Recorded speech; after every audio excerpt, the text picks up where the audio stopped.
And if a man shall open a pit, that means somebody dug a pit, a man. Or if a man shall dig a pit, and not cover it, and an ox or an ass fall inside this pit. Next verse. The owner of the pit, so somebody owns this, shall make it good and give money unto the owner of them, the one whose ox or animal fell into the pit. And the dead beast shall be his. This is part of the law, all right? Let's go back to verse 33. Okay, now I want you to see Jesus in all of this. If a man shall open a pit or dig a pit, that means there was a man in the Bible who opened up the pit, which we all fell into. Somebody did something in the Bible right at the start, and he dug a pit. And subsequently, all mankind fell into the pit. Who do you think this man is? Adam, you got it. You see how you can see the people in the Bible, even in the commandment like this, even in the part of the law. So, Adam dug open the pit. Now, think about Adam for a while, all right? Adam, God's creation of man. Adam was perfect. Adam was created perfect and good because God says everything he created is good and perfect. So man in the form of Adam was at his best. Man's best was represented by Adam. Man's best was represented by Adam. But even man at his best dug a pit. Man's best still fell. So he dug the pit. It wasn't covered. An ox or an ass fall in.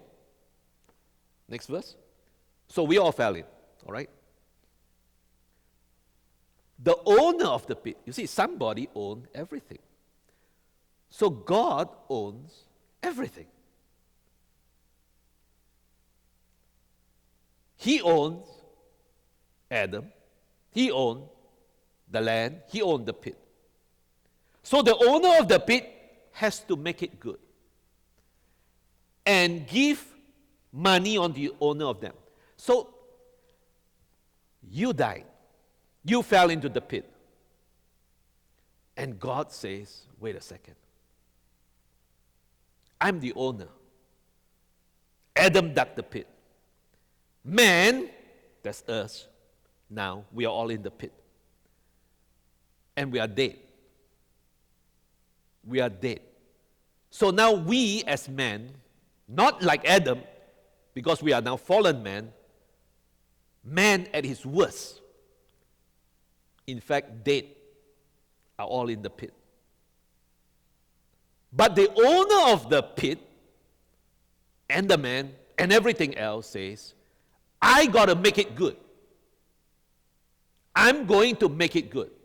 So I'm going to pay the price for the dead. Who was the price? Jesus. So he paid, the owner of everything paid the price. And the dead beast shall be his. Who was in the pit? All of us. The price was paid for us who were in the pit. And when the price was paid, all of the people in the pit now belongs back to God. So even though this is part of the law, like I said, Adam at his best fell. And then man, all of us, at our worst, was still redeemed. Why? Because God says the price, I will pay the price. That was the agreed upon price back in Zechariah. The Father and the Son says, I will pay for that. Because Adam, representing man at his best, fell. And man, at his worst, was still redeemed by grace, by Jesus. That is what this story is all about.